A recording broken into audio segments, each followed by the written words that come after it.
Today on the Whole Person Podcast, we have our friend back, Dr. Keith Johnson. He is a financial coach, expert who helps people just like you and I overcome our limiting beliefs, our struggles, doubts, and false expectations about money. He helps us to rewire our brain in the terms of how we think about finances.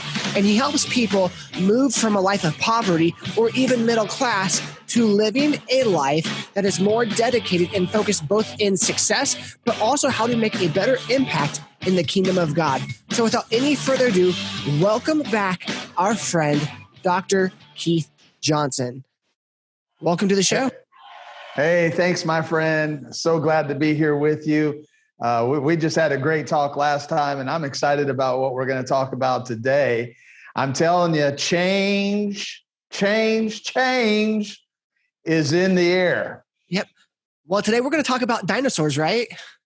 Yeah, today we're going to talk about dinosaurs, and the lesson from the dinosaurs we learned that can also apply to money is you either evolve or you die. That's right. And speaking of evolving, we're talking about Financial Fast Track, your book. Last time you were on the show, it was kind of the setup for this conversation where we talked about a little bit about getting the mindset right. We talked about briefly the aspect how to move yourself out of poverty, which is getting a side hustle, owning your own business. And if you hadn't listened to that podcast yet, go back and listen to that one before you listen to this one. But now we're going to go into some specific details and lessons that you've talked about here in your book.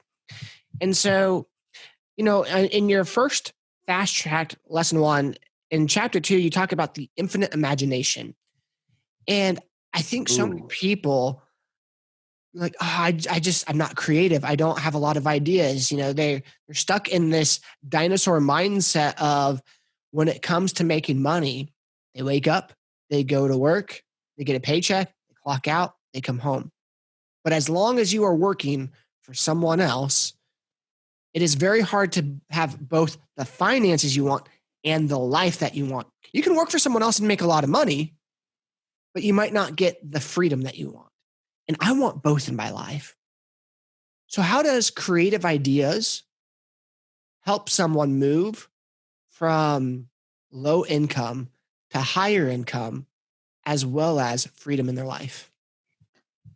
Oh, great question. I'm telling you that it's the key. It really is. It's like the dinosaurs, right? If they didn't evolve, if they kept staying doing the same old thing, they died off. And a dinosaur has a mind. Now, it's interesting that every animal that God created, they all have minds. And you have a mind. But what separates us, human beings, as far and animals? What's the difference between the two? Well, we both have minds, right? We both have minds, but here's the difference. When God breathed into us, right? He breathed into us soul, spirit. So the purpose of the mind is only an organ. That's all it is. It's just an organ. And that organ was given to you to keep you alive. Its only purpose is to keep you alive. That's it. Not to thrive, but to just keep you alive. Now, that's why, right? Animals, they live by instinct. They cannot do what we can do, which you're bringing up. They do not have an imagination. The mind is for survival, but God gave us a spirit that has within it an imagination, an image maker. And the best thing, I tell people all the time, the best thing we can do for the poor is not give them charity. The best thing we can do for the poor is give them a picture of who they could become, of what's possible for their life. Because your imagination, your image maker, we have the ability to be able to create images. Everything that's ever been created was created twice. It was created first in the imagination side of us. The ability to go into the future and see divine possibilities of who I could be, what I could be doing, what I could have, who I could help. We have that ability to build a future. So bees build beehives. Beavers build dams. Birds build nests. Humans build futures. So how do we build?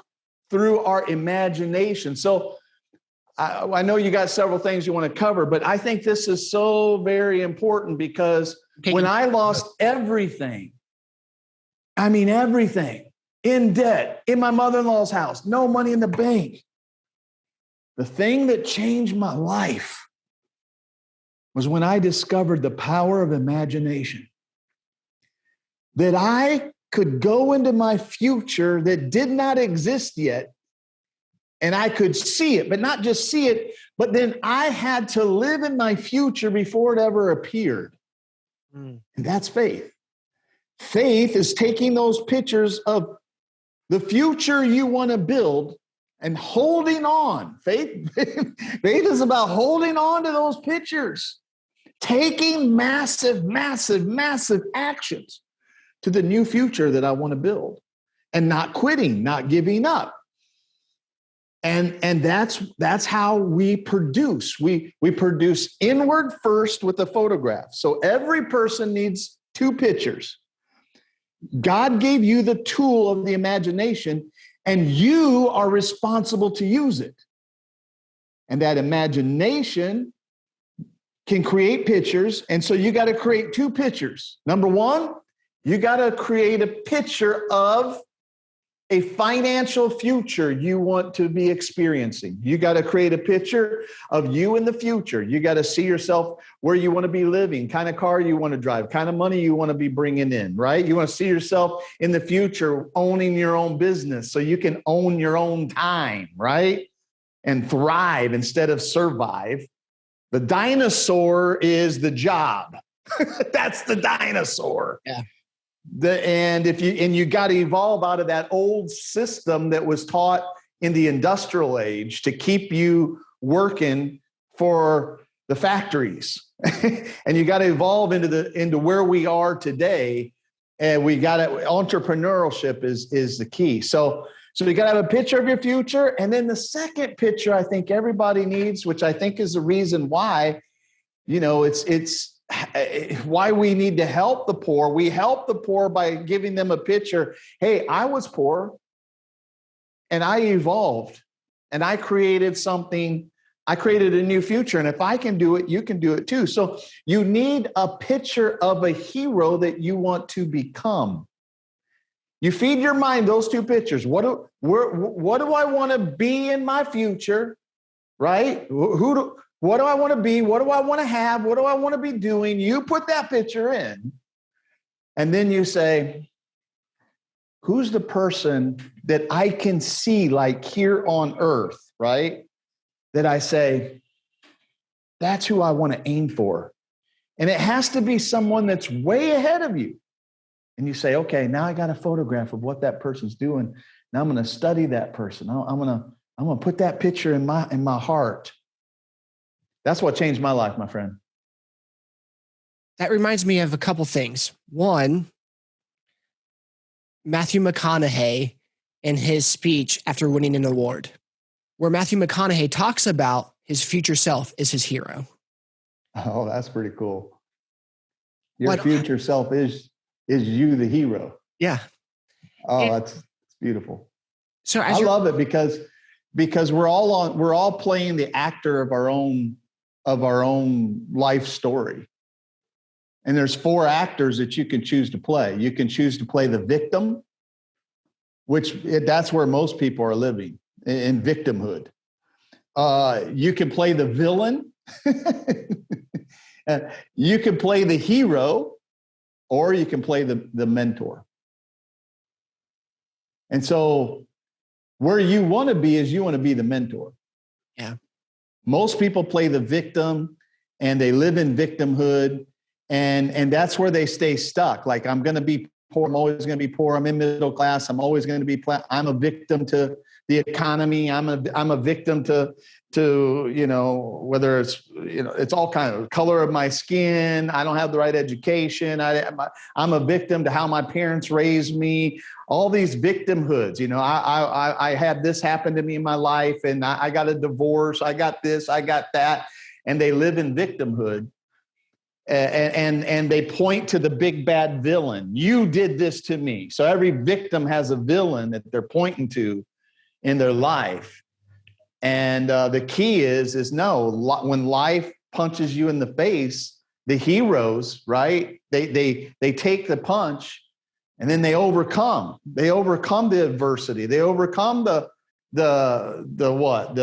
being marginalized, being kicked to the curb. They overcome it. Now they become a hero. They said, man, I had the absolute worst conditions, but I overcame and I won. And now I'm the hero. But then you don't want to stop there. You want to evolve, because the hero always comes back, right, in the story. And the hero not only conquers their demons, but the hero then becomes a mentor. And the mentor comes back and says, hey, I want to help you overcome the same demon that I had to overcome. Isn't that cool? A few things. Through this process, I had a religious experience as you were talking. Okay. So one, the mind keeps us alive, but it's not built to thrive. God gave us a spirit, and that is the imagination maker. And out of the spirit comes the ability to thrive. That was my first religious experience when you were talking. My second religious experience was you have to live in the future you want, but don't have. And that is called faith. Mm-hmm. Those were the two religious experiences that I had. And then the other aspect is what we talked about. You are your own future hero, and you have to, only you can make the changes in your life that you want. They're not going to be made for you. And so let's do this. Okay.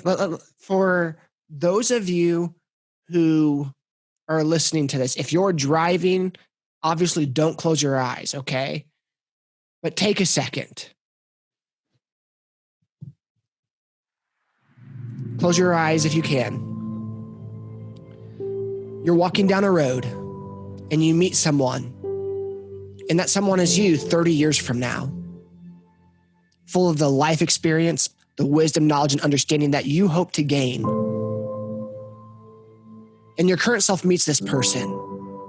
What advice is your future self giving you now about love, about faith, about family, about finances in your life?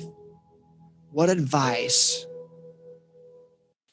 what direction are they talking about?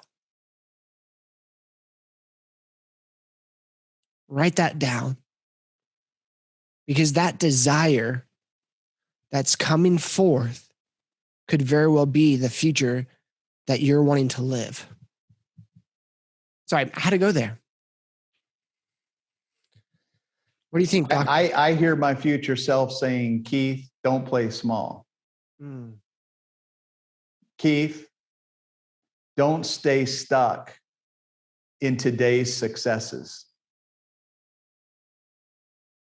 I see myself saying to myself, Keith, your current success is now the enemy to your potential. I hear my future self say, don't give up, don't quit, keep pushing. The best is yet to come. I hear my future self telling me that you are worthy of success, that you have to eliminate your false beliefs, that you have to learn systems and strategies and be able to live those out consistently. Yeah. My affirmation that I'm hearing is that you are clean, you are systematic, you are focused, and you are organized. And I have to believe that about who I am today. Very good. Very good. I agree. You know, as we were talking about that, it really comes down to your values. You know, your future self values something that maybe our present self is unaware of, and our future self is speaking to us about the values that we're holding and carrying.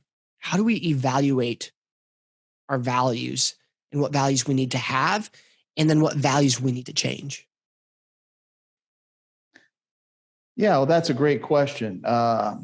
One of one of the strategies. So I think there's three key things we got to understand what we need in this season. With inflation going crazy, prices going crazy, the first thing we really need is not to start thinking, how can I shrink my life? What we really need is to start thinking, how can I maximize my income? Right? And how can I make my vision bigger? That's what we're talking about here. How can I make my vision bigger? And that's where faith comes into play, of moving towards something bigger than ourselves, that we have to become more of who we are right now. That's why every person that comes in contact with me, I challenge them, if they're not a millionaire, to set a goal to become a millionaire. Not for the money, but for the person you'll have to become to achieve such a goal. And then if you are a millionaire, I challenge them to go 10, I challenge them to go 100, wherever you're at. I challenge them to 10x their life. Now, we need faith for that. If you don't have big dreams, you don't need faith. But then the other thing we need is we need strategy. Like you said, I loved it. You need strategy and you need tactics. And sadly, within our circles, my friend, the only strategies that pastors are really giving people is give to God, give to the church. And we're cool with that. I'm down with that. I believe God wants to prosper us so that we can be a blessing to the kingdom of God and we can finance the expansion of the kingdom here on earth. I believe in that. All right. But beyond that, there's more than just what you do with your 10%. It's the strategies you apply and the tactics you apply with the rest of the 90% that you have. Yeah. And so where you're leading, and one of the things with Financial Fast Track, as you know already, is I have 7 tracks, 7 things that I learned from my multi-million-dollar mentor back when I had nothing. And God blessed me with this man in my life. And the first thing he taught me, there they are. There's 7 of them. And the first thing he taught me was, Keith, you got to learn to live in the future before it happens. And that's when I went back home and I did what you just did. I went into my future and I saw myself. And I agreed with that future self that I would become. And the crazy thing is now I've become even more than that, right? So God will do beyond what you could even think or imagine. That's how awesome God is. But the rest of these things in the book are all strategy and tactics. And that's what we need. And that's what we're lacking in the church, are the real strategies. And one of the things that you just brought up is about value. And we got to understand that the marketplace does not pay us for how spiritual we are. They don't care. The only thing the marketplace says is, I will reward you for the value you bring me. And so if you look at your life and you're like, I'm not getting paid enough, I'm not making enough money. Making enough money is not your problem. Your problem is your value is too low. And you have to work at increasing your personal value of the problems that you're solving and the solutions that you are bringing to the world, you've got to up your game. You got to up your value. And so as you increase your personal value and solve bigger problems, the world then says, hey, look at this lady, look at this guy. Let's reward them with money. And so that's like the next strategy that we've got to really understand. It's like Elon Musk is like solving some really big problems, right? Therefore, he is the highest paid CEO in the world. I think it's like $337 million. Is it million or billion? Million. I think it's million. Million. Huh? Million. Is a million. Yeah, million. $337 million because he's solving some really big problems. Well, what's the difference between him and the person who's making minimum wage? They're solving smaller problems. And so as a kingdom believer, we've got to like say, man, I've got to work at increasing my value and what I bring to the marketplace. And it's a decision that has to be made. And of course, there's a lot more to that, but Elon, what are you thinking? Elon Musk, you made him a really good example. Yeah. He was looking for engineers, and he has tons of engineers to build the rockets, but he was looking for a chief engineer to head up the design and building and all the application of it. And what he said in an interview is that he's gone through many interviews and he wanted to find someone, but he couldn't. And so he decided, you know what, if I can't find someone, I'll do this myself. He taught himself rocket science and is the chief of how everything is being built.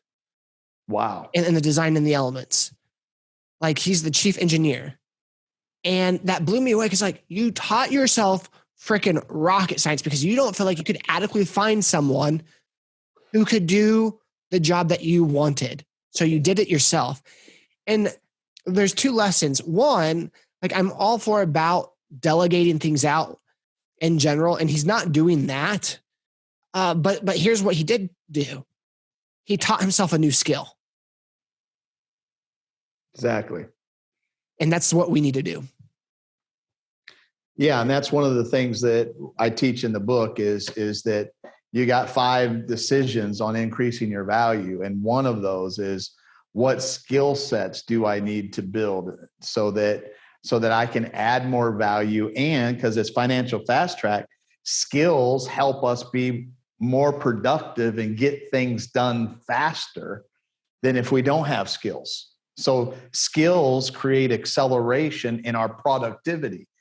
And the faster we can get things done, the more revenue we can make, more income we can get moving into our life. So what are the remaining 4 of those values? You know what? I'm not sure. Editor, take that part out. Yeah. I want to have that in there. I'd have to look them up to see all of them, what I wrote in there. But I think skills. You gotta increase your leadership capacity. You gotta increase your communication skills. You 1,000% have to increase your tech skills. It's like he showed you right there. I mean, he had nothing to do with. I mean, he made his money in PayPal. He made his money. What was the other startup he did? Another company that he built. But what happened there is that then he went into a whole new thing. So he moved into technology and was able to embrace it. A lot of people are hiding behind technology, and we're realizing we're moving into the digital age. We can't hide behind technology and say, well, we're just not as smart as our kids. No, you can do it just as well as they can do it, but you just keep telling yourself you can't. And so then it's hard for you. But if you tell yourself, wait a minute, I can, and you just figure out, oh, wait a minute, kids do it because they have a thing called YouTube. Yeah. and they go to YouTube and figure it out, right? So those are just a few things that I believe that we have to do in order to increase our value. Of course, the main thing is we've got to become experts at what we do. I mean, you got to make a determination. I'm not going to be a generalist, because generalists end up being poor. And you've got to become an expert. You got to get in the top 5% of what you do. Right. So that means you got to read, study, increase your skill set. All of those things are necessary. You know, something that a lot of Christian and non-Christians say, Keith, it sounds like you're preaching the prosperity gospel. Thank you. You're welcome. Well, there's both positive and negative applications when people hear that. You know, I know. Not that God rewards us for giving in the terms that all the church wants is your money. Like that's the negative version of the prosperity gospel. And that's the foul taste that people have in their mouth. But in your book, you say it is your moral and spiritual obligation to become successful. So for people who are put off by the idea of prosperity because they've been taught wrongly, why is it our moral obligation and spiritual obligation? Yeah, first of all, when you realize that we are part of the kingdom of God, that means there is a king of the kingdom, and we have been made kings, and he has raised us up and given us a high level of authority in the kingdom of God, right? And so the reputation of a king is determined by the lifestyle of its citizens. And we've got to understand that for a king, if a king is a wealthy king, but he has poor citizens, it brings a bad reputation to the king. The other kings of the world look at him and say, wow, well, you're wealthy, but look at your citizens. And that was one of the coolest things when you look at Bathsheba, not Bathsheba, the Queen of Sheba. When the Queen of Sheba saw Solomon, came to Solomon, who was a king, her amazement is that all of his servants were wealthy. And what blew her away was not Solomon's wealth. It was like, wow, this king, the whole citizenship of this kingdom here is blessed by God amazingly, that even his servants, look how his servants dress. And so I believe that it's our responsibility, because the only thing that brings us influence in the marketplace is one word. It's only one word: success. That's all the marketplace understands. It doesn't understand that we can pray and we can fast and we can sing hymns and pray to God. It doesn't care. It just says, who's successful, and whoever's successful has a voice.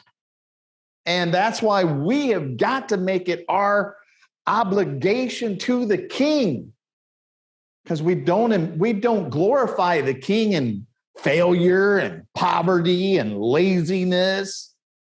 We glorify the king by being a great example to the world of a man or a woman who has a vision and has a kingdom assignment and moves towards that kingdom assignment. And as they move towards that kingdom assignment, then they experience success that others want to follow. Yeah. That's how I see that whole thing. And for me, yes, I talk about prosperity, but understand this. You can get mistaken in me if that's all you hear. Because I'm not about prosperity. I believe in prosperity. I'm about potential. And I cannot maximize my potential without prosperity. Nobody wants to say that. Yeah. But it's true. I need more money because I need more coaches in my life to help me in different areas of my life. I got to have money coming in, or else my potential will be limited. To get my message out, I need money, man. I want to touch 1 million people with this message on this book. I want to sell 1 million copies. I'm going to need money to market this thing and get it out there. And so to me, it's all about I have potential in me. I got to get it out. I got to help as many people. And therefore I need prosperity. And sadly, the other side, the other side has kind of made it about them personally instead of really helping other people.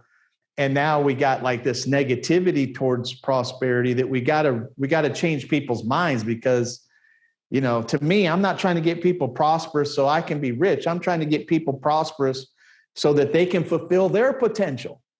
And money's part of it. We live in an economic world, and we have to face the facts. When I think of our spiritual obligation and moral responsibility, when God created the heavens and the earth, yeah, God created creation, when God created animals and water and land, and then he created man, Adam. He gave Adam dominion and stewardship over the garden. God gave him all of creation to take care of. Imagine having ownership of everything that God created. That was God instructing him, here is your success. Here's everything in life. Be fruitful and multiply, as God said it. And what did they do? He gave it away. He gave it away through temptation of eating from the fruit of the tree of the knowledge of good and evil. Yeah, so think about this. What was the problem? The problem in the garden was God gave them an abundance of everything in the garden. Every tree. You can have every single tree in the garden. But what did they do? They focused on the one thing they didn't have. The original sin centered around lack. They focused on lack instead of focusing on the abundance of the garden that God gave them. Yeah. And that's still the problem today. People focusing on lack and having a negative mindset about money in the earth. And they say, well, the love of money is the root of all evil. I want to challenge you to think this. If we think it better, is if you go back to the beginning, it was the lack of money. The problem in the garden was lack. And here's what I discovered. If you think about it, lack of money causes people to do really evil stuff. Right. And here's what's crazy. You can have a mindset of lack regardless of how wealthy you are. You can have what? You can have a mindset of lack regardless of how wealthy you are. Yeah. Oh, yeah. 100%. And so that's why people say, oh, well, rich people just take advantage of people. Well, it's not because he's rich. It's because he has the mindset of he needs more and needs to take it from other people. That's where you're talking about is the lack and the sin. Right. Exactly. Hey, I got to go now. Hey, I've enjoyed this so much. I got a guy here getting ready to do some things.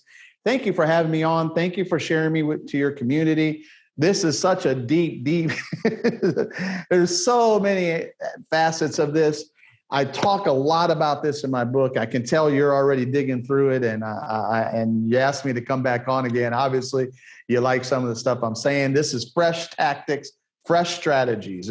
It's not like what we've been hearing over and over and hasn't been working.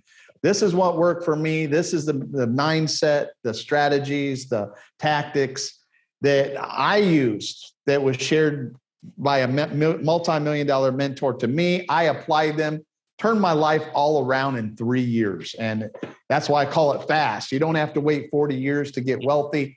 You can do it fast. And for your audience, we're giving the book away right now. I bought all the copies from the printer and we're giving it away. All they got to do is go to financialfasttrack.com and they can pick that up and just pay shipping and handling. That's all we ask. I think it's like $9 or something like that. But it's the place where you can get it. I give you 2 awesome bonuses. One is my Well-Tried membership, where I'm training Kingdom millionaires to set that goal and then have the tactics, strategies, and the coaching behind it to help you get there. And then also we have a free $2,500 program I call Fast Coaching Experience, where I help you identify what is the number one mental break in your mind that's stopping you from accelerating your financial increase. So those are all gifts that we give out to you. We want to get this message. Thank you for helping me get this message out. And hey, let's keep the ball rolling. Let me know if I can help on your side at all. God bless everybody. Thank you. And we'll talk later. Bye-bye now. Take care.